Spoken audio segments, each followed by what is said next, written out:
Hello, beloved hearts. Welcome back to my podcast, Ascended Earth, the Transfiguration of the New Human. And I have a very special guest here with us who I would love to share this message about selling the truth. So, Hersh Rephun builds personal brands that open doors. He has helped hundreds of clients achieve greater impact, influence, and growth through messaging, brand voice, and brand strategy. Hersh spent a decade as a stand-up comedian, is a three-time screenwriter, a two-time podcaster, and first-time author of a book that's called Selling the Truth, a Semoir with insights for life and business. Is out this year, which I would love to talk about in this episode as well. We're going to dive into it.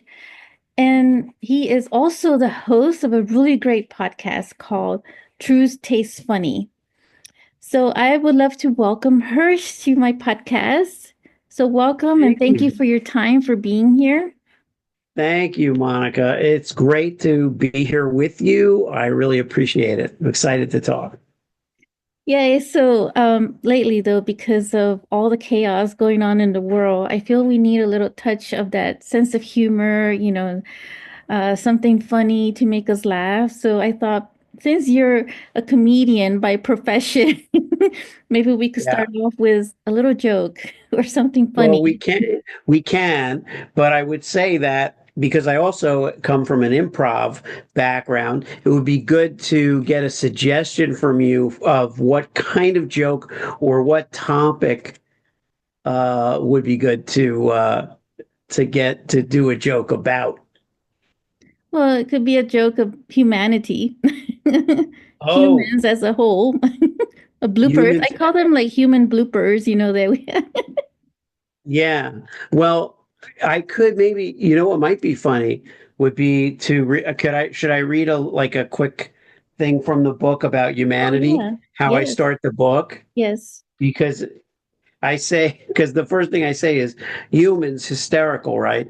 All these complex systems that make our bodies run, pumping blood to our brains, where the most ridiculous thoughts swirl so feverishly that we become like one of those wind-up helicopter toys found in breakfast cereal. Our emotional rubber bands holding incredible tension and ready to spin out at any moment. One could argue that we're so confounded by our frayed tether to reality that we've engineered a tool called artificial intelligence, AI, to get us off the hook. So terrified are we of our own minds that we're willingly replacing them with apps and social media and virtual reality. And then we have the audacity to be deathly afraid that AI will replace us. Oh, I love And that. it's yeah, we and I go from there, but basically it is kind of ridiculous. So, Yeah. in a moment of immense fear, I Hmm. think it's good to let out some of that tension with Yes. laughter, right? Oh, agreed. Yes. I'm so glad you read that because I remember reading that and laughing at it. It's like so true. Uh, Thank you. in a way, it's like we become our own laughter. Um, Yeah. Either you cry, you're afraid, or just laugh at it. Well, what I say in what I say in the intro to Truth Tastes Funny Mm-hmm. on the show is that we can laugh in the face of reality. We Yes. can't change reality, but we can laugh in the face of it. Yeah. And that shifts the vibration, how we're feeling as well. So, yeah. So it's such, a good point to kick off and start off this conversation. And so, yeah, I was really laughing at that part.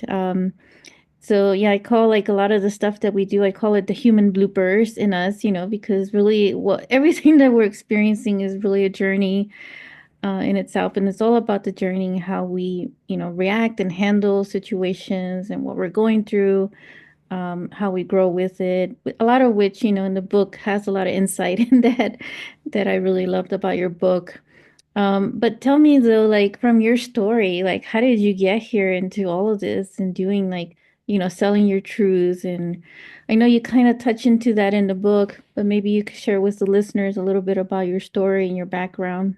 Yeah, I think that the interesting thing for me looking back is that I always loved fantasy, right? I always loved um, dress up, and I loved acting, and I loved performing, but specifically not being myself. So I did impressions, I did voices, I did dialects, and my dad had a very good ear for dialects, and I think I got that from him. But even doing stand-up comedy, even when I started doing that, and I always wanted to do characters and not be myself. So the whole thing was about not being myself, right? So I wasn't really at, as a kid, as a young comedian, even as I started to work in life, in business, and in advertising and PR, marketing, branding, all kinds of stuff. I was never lying. Hmm. This is where those bios, those fake bios that are in the book come from, Oh, because I was never lying. I hmm. was always interested in the truth. It's just, I think I wasn't at peace with reality, or my own reality. Yeah. And so I was kind of hiding from it. Hmm. And when I started really doing stand-up comedy in earnest, like uh, there was about 10 years in 2000, maybe 2010, or where I started really doing stand up comedy for real, like learning how to do it really well. That's when I started coming out of the characters Hmm. and really stepping out front and selling the truth on stage, like Oh. saying, like speaking from the heart, but funny, Hmm. making funny stories about it, Yeah. laughing at myself. And I think that was the beginning of the journey. I think that was where that thing started to crack, of not a facade, but of hiding. Hmm. A facade would be, I pretend to be some really honest person, but I'm really a con man or a con artist. And a lot of people are doing that. A lot of people do that. Yeah, those are Um, called I scammers. was, huh? Those are called scammers. Yeah, scammers. There's a chapter in the book called bullshit artists, Yeah. snake oil salesmen, and other people we don't want to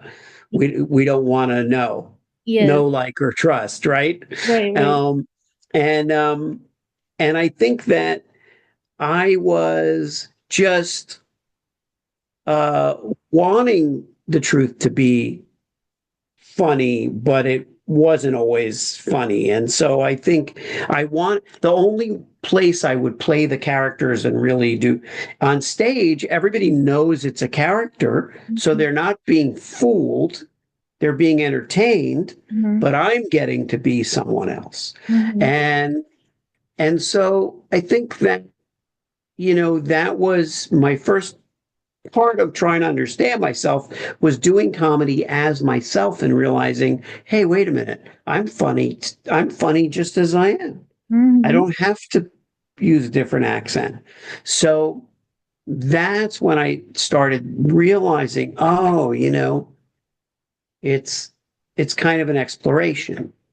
So then I got into, meditation and quantum consciousness Oh, and wow. some of those other things, Yeah. because I wanted to know more about who I was. Then I Hmm. could really sell the truth even better. Because in business, a lot of people who are trying to sell what they think everybody wants to Mm. buy Yes. are not being honest with themselves, right? True. Yeah. hence why your book came to be birthed, right? Because a lot of Yeah, everything that you're sharing here, I was reading a lot of that, you know. yeah, yeah. And it's kind of it's interesting because it more than even being in the book, it kind of permeates the book, I think. I think it Mhm. kind of really and it permeates what I do on the Yes Brand podcast, on the Truth Tastes Funny podcast, Mhm. uh, in the book, in my work with personal branding, clients. It's integrated into everything Mhm. now. And that's very freeing Yeah, because I don't have to kind of be what, I don't have to, I'm not, I'm not constantly trying to be what other people want. yeah, And that's hard. That takes a lot of energy it to is being exhausting. what other people want.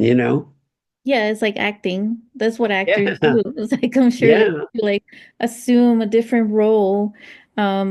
But in a way though, we're kind of our actors right now in our own character, right? In our own stage, Yeah. our own life. Life is our stage. Um, Yeah. the reality that we live in now, you know. Um, but in a way, though, when I was reading, hearing what you're saying, also reading from your book, I really felt the parallel, with my life because that's kind of how it started with me, like how I jumped into like my business that I do right now, is that I really started to like after the divorce really dig into myself to get to know myself better.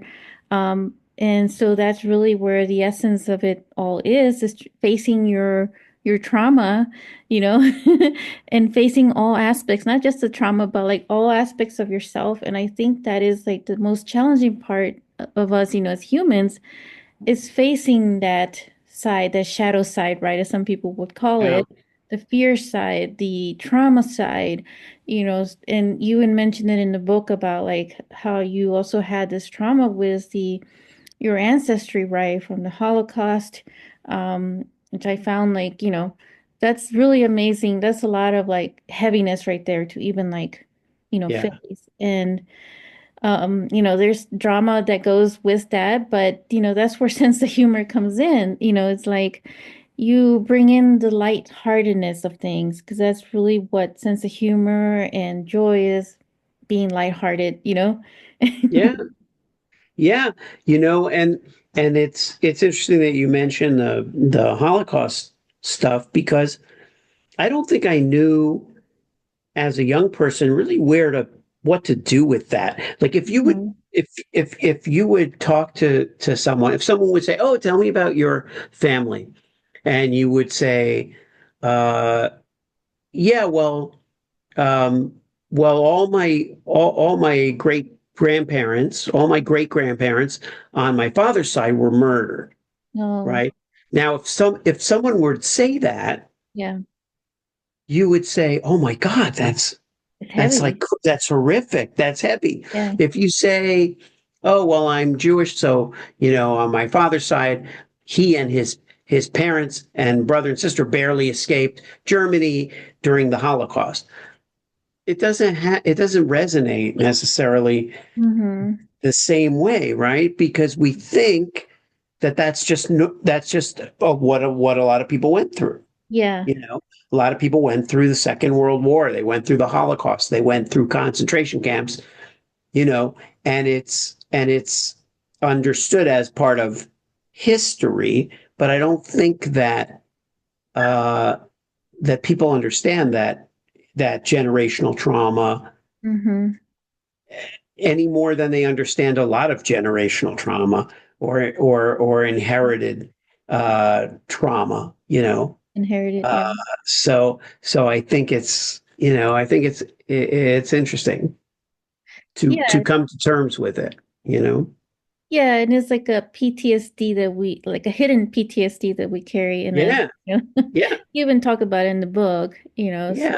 Like epigenetic mm-hmm. imprinting which is part of Exactly. that journey that I explored because I only knew of it as it's almost like maybe you can speak to this a little bit. Some of the stuff that our family tells us about, or we learn Mm-hmm. about our own family history, Mm-hmm. intellectually, we get it, but Mm-hmm. I don't know that we really uh, understand it or feel it as deeply Mm-hmm. as we should just by being told it over and over by our family.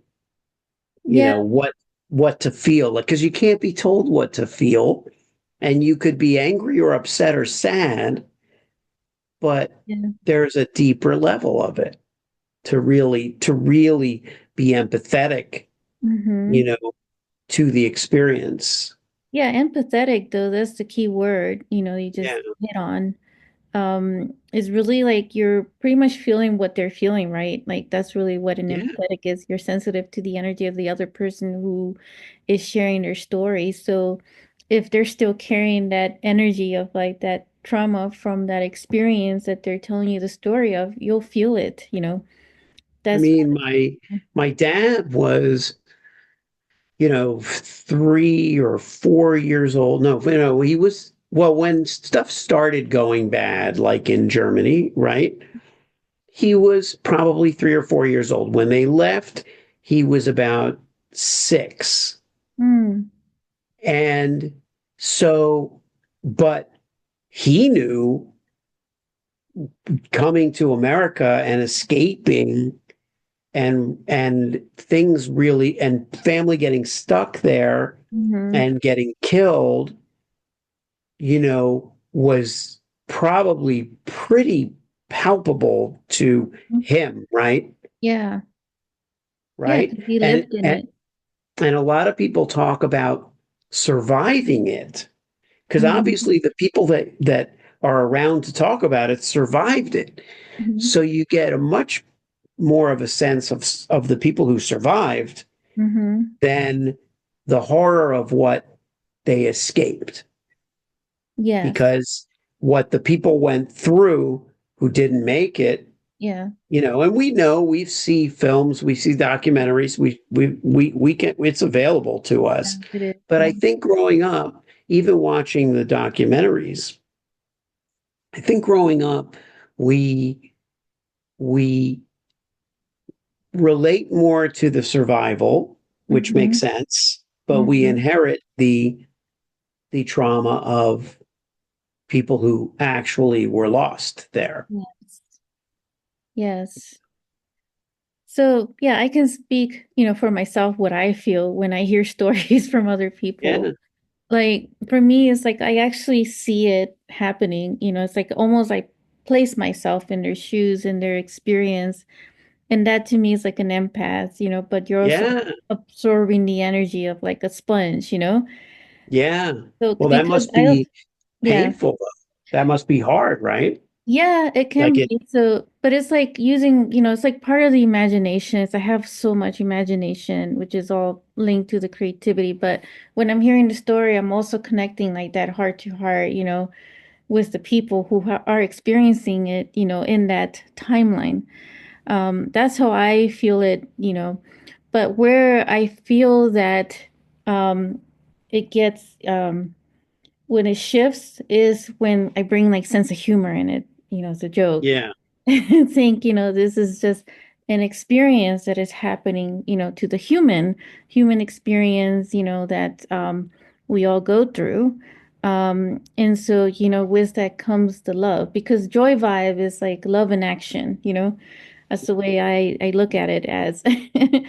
um, but yeah, so this is like, really interesting though, like how everything is tied into like because all of it serves right as your branding, right? And the essence that you're talking about in your book, you know, having to embrace even those aspects that we feel connected to some form of trauma, some form of PTSD, don't push it under the carpet. right, right. Ignore it. um and sometimes we get into a delusional state. So Yeah, it's like you're saying though in the book, it's about living. your own brand. You are your own brand. You are the one who's selling your own truth, right? Yeah. Um, so yeah, so that's it's heavy, but there is, Yeah, an outlet. but Monica, it does well, it's heavy in terms of the big picture, the depth of what someone might feel or discover. Mhm, But on the other side is the personal brand that we build mhm, from all those pieces and from all of that input and all of that genetics and who we are, mhm, that I think I am able to help people to, mhm, use that stuff, mhm, because a lot of people will not even talk mhm, about personal stuff when mhm, they're talking about business. mhm, A lot of people will be like, well, it doesn't matter that I play the clarinet. It doesn't mhm, matter that I'm a tennis player or a softball player. None mhm, of those things matter. mhm, What matters is, maybe on the bottom of the resume, like people say, oh, they love to listen to music, they love to play the clarinet, but it really is much deeper than that. And so the difference between a shoe brand, or a soda brand, right, and a personal brand is that mhm. we can bring all those things together Yeah. to Yeah. make this really incomparable, interesting Mhm, personal mhm. brand and message that is unlike anybody else's. And that's the beautiful part of it, is Yes. that all these things that we have to dig into Yes. to figure out who we really want to be and who we are is actually part of the beautiful whole, Yes. you Agreed. know? Yeah. Agreed. Yeah. So we're like stitching ourselves together. It's almost like I envision a cobweb of Yeah. different experiences that we feel that we're a part of, and bringing them all together into our own unique branding Yeah. experience, that we are.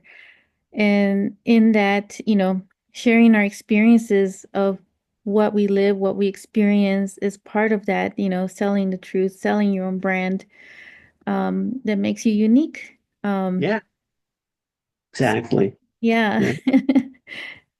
um, so what would you say has been like your greatest journey on truth? When you say the greatest journey, like in what in what sense? What do you mean has been the greatest kind of revelation or the greatest, Yeah, you know? revelation like in Yeah. relation to truth. Okay. Um, I think that it really was that that it wasn't about, well, yeah, that it wasn't about me. That it Mhm, wasn't that it wasn't, as much as I was exploring myself or what I wanted to present or what I discovered from all that digging was that I loved listening to other people talk about and share what really matters to them.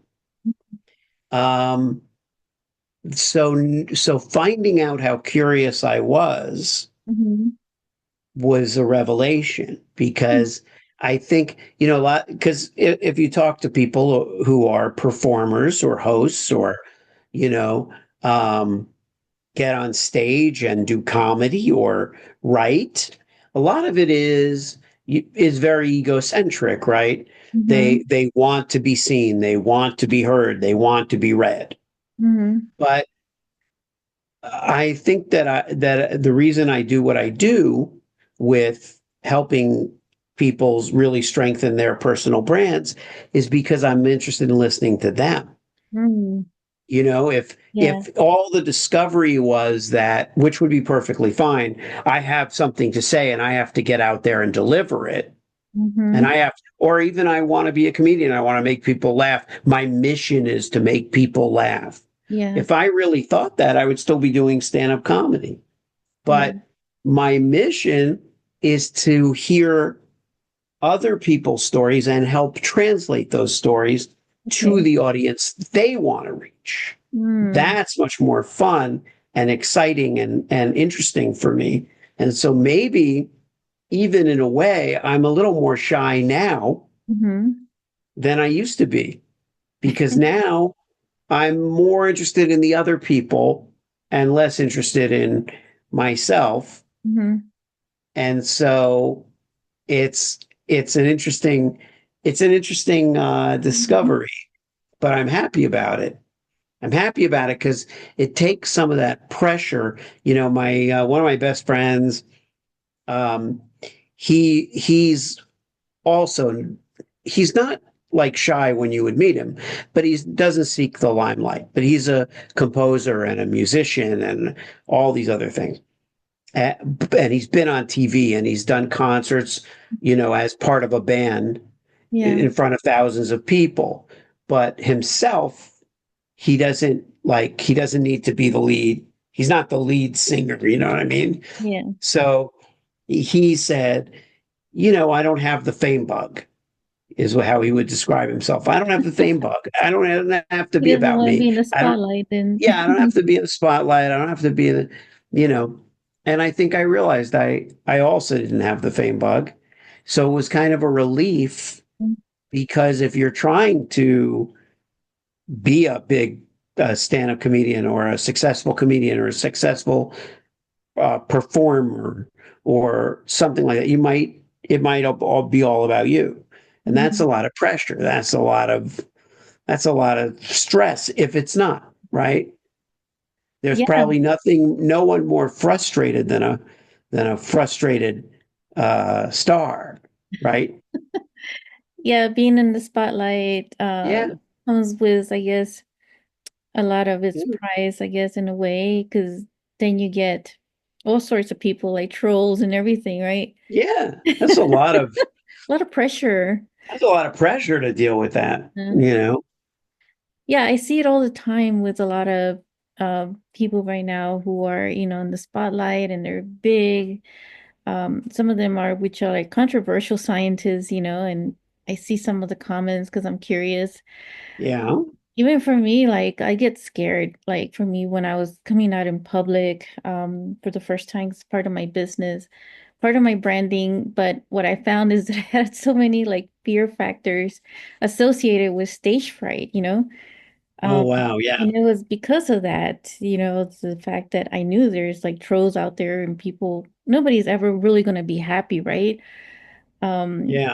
there's one of my cousins called them like digital warriors, and like here texting social media, like Yeah. know. Oh man. And the trolling. See, I'm not.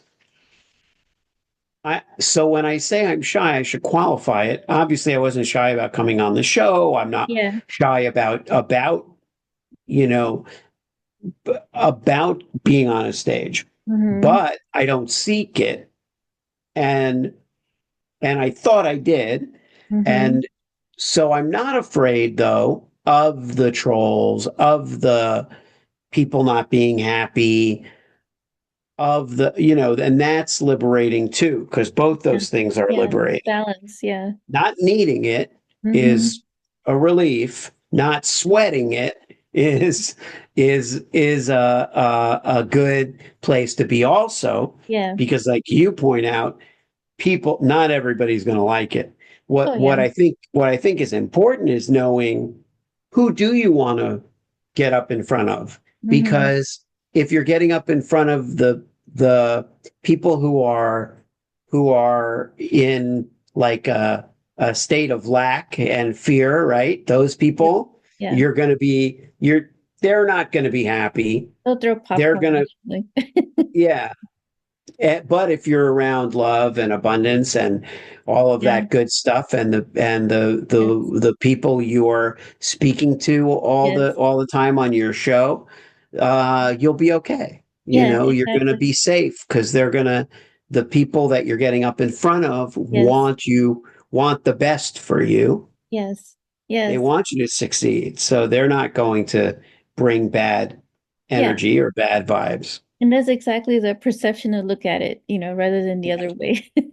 Yeah, yeah, So yeah, yeah, there was a lot of stuff there that I had to like really clean up in myself. And I was just remembering a part in your book actually that I was reading when you were talking about the social media, where you're talking about relationship, right, with the clients and yeah. building that because you're selling the truths, right? You're also building that relationship. You're giving a promise, right? But you talked about like Facebook, you don't really have relationship with Mark With Mark Zuckerberg. Zuckerberg. And I think Yeah, it goes for all of us, right? Because we're all yeah. using the app.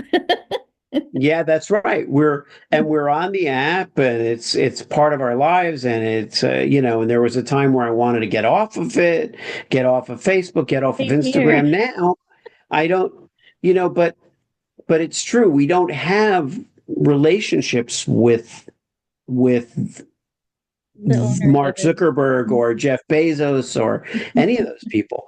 And Yeah. those people, in my opinion, are very transactional. They Mm-hmm. don't have relationships with anybody either. Yeah, it's And true. so that we know of or that matter to us. They don't have a relationship with us. They Mm-hmm. don't care about us and they don't care what happens to us. And that's fine. I'm not on Facebook for them, right? That's what I was Exactly. getting at. Like Yes. I'm not on Facebook to have a relationship with them. I'm Yes. on Facebook for what it serves me. Mm-hmm. So that I treat them transactionally as well. Yeah. Yeah. And same here. I came to that realization as well. So appreciated that perception from you in the book, how you phrased it. Um, because I felt like for a long time I resisted even getting on LinkedIn. 'Cause I didn't really like the energy and the vibe of it. But finally I said, you know what? I'm the one that makes the change, by Yeah, being there with my own presence, like being myself, and bringing in my own joy vibe, which is exactly what you were talking about in that chapter or in that, yeah, portion of the book. So it really is how we bring, which is part of the branding as well, yeah, knowing thyself. yeah. Well, it is. It is. And, and I'm so glad that you found your joy vibe, that you found yourself because um, it's a gift to all of us. I think if you had stayed where you were, the career that you had, sometimes success isn't um, what we thought it would be, Hmm. and Hmm. that's okay. That's fine, Hmm. Yeah. you know? Yep. Yeah, we all have certain expectations, right? And we Yeah, get attached to those expectations, and then when it doesn't happen exactly the way it is, we get disappointed. And so that is one of the messages that I say, don't get attached to your expectations because things yeah. change, can change at any moment and just be open to something better, you know. That's hard to do. It's It is. hard to it's hard to separate ourselves from our own expectations. Like that took me a long time, where Mhm. if we're on a call with someone that we want to enroll as a client, we want to bring them in, we think we can help them. Mhm. But if we're married to that outcome Mhm. that we can help them, Yes. then we are going to be disappointed if they don't Mhm. want that help. Exactly. Different, it's different from rejection because Mhm. rejection is someone, like whatever it is, someone who doesn't want you to be part of their life Mhm. is kind of a rejection. That's fine. But if Yes. we really want to help somebody and they don't want that help, Yes. that is what rejection really feels like to us. Like Yes. someone who says, no, thank you, I don't want to buy it, I'm not, it's fine. But Yes. someone we feel we really can help and we really want to help them, and then they don't want the help, or the way I look at it, they're not ready. Mhm. They're not ready. And we have to Exactly. respect that. Mhm. It's not about us, it's Exactly. it's not but we can't control the outcome. Yeah, that's a good point. And that's how I was too for a while. Like I was too attached to the outcome, the expectation of wanting to help, like everybody who I saw really needed to help. And I noticed that in my personal And you're an relationships. empath, so Yeah, you could feel all of that, and yeah, you can feel their pain, and then you're like, oh, I want to help them not feel exactly. that. That was my dilemma, see? Yeah, yeah, So I get I it. had to like really practice that art of detachment, but it didn't mean that I wasn't compassionate, that I didn't care. It just meant for me to like also my own well-being, because we forget about our well-being too and our own health, because that is also like a lot of energy that is being spent unnecessarily. You want to Yeah, spend energy on the ones who are ready and are willing to like work with, together. Because it's a yeah. co-creation, co-collaboration type thing. So I'm curious, though, what would you suggest to someone who is starting on a path, right, trying to self-discover themselves and branding themselves? What do you suggest that they would start with? I think that they really should start with the things that the simple truths about themselves. Hmm. And you know, just simple things that they don't have to prove to anyone else. In other words, your accomplishments, your all the good things that you've done, all those, if you've won awards or you're on lists or you've done or you've met or even the number of clients you've helped. It took me a long time to even acknowledge that I had helped a lot of clients. Um, you know, if you start with the simple truths of who you are, what makes you happy, what you believe, and then start to go into your story a little bit. What have you done? What are you proud of? Hmm. Instead of saying what have you accomplished or what have you won, what are Yes. you proud of? Okay. What makes you feel good that you've done, Mhm. right? And you start kind of building that up. You're going to start to see what do you want to do next? What are some things that you want to accomplish now? Like what are some things that are going to bring you joy when you do them? You're going to start to really create a very nice, fascinating story. That story will become your personal brand. And you'll get to the part, what Mhm. do I provide people? How do I serve people? How do I want to serve people? What are some of the challenges that I faced in serving people? Those things are also going to be in there. And before you know it, you're going to have all this stuff that's going to make a great story about your personal brand. You know, Yeah. even if it sounds at first like you can't sell that or you don't know what that's worth monetarily or all those things. You'll get there. You'll Mm-hmm. get there. But the foundation will be so solid and the foundation will feel so real and so genuine to you. Everybody talks about authenticity. Yes. Au- I love that word because it can be great, but if people talk about it like it's a product, you know, it doesn't mean anything. It's Mhm. like authenticity is integral to which should be what we're about. It Yeah. shouldn't be a device that we use to sell our stuff, Yeah, I, right? I see what you're Right? saying. Yeah. Oh, I'm going to put on my authentic hat now. I'm going to be authentic. Can I be Like it's authentic now for a minute? Like, yes. yeah, It's almost like a separate, right, from like I don't know, whatever else. yeah. Like a separate It's like entity. it shouldn't be a separate end. Just let it come. Natural. You'll be authentic. You don't have to put Yeah. it on or turn it on. Just don't turn any of that other stuff on. Yeah. Don't turn on the manipulation. Don't turn on the need. Don't turn on the wish. Don't turn on the just Yeah. start with what's on. Start with what's always on, right? Yeah. Yeah. I love that. So in other words, just be natural. Be natural. Oh, Start with those things because you probably haven't necessarily made that list yet of yes. Okay. little truths and little realities and little accomplishments and little Yeah. joys. That's perfect. Thank you for that. Yeah, I Sure. think we'll start to wrap up and just want to tell the listeners that you can find all of Hirsch's contact in the episode notes as well as his book that you can start pre-ordering, right?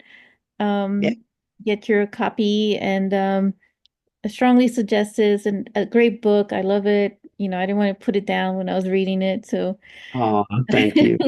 so thank you so much, Hirsch, for your time here in this episode. Are there any final thoughts you would like to share with us? Yeah, I would love to.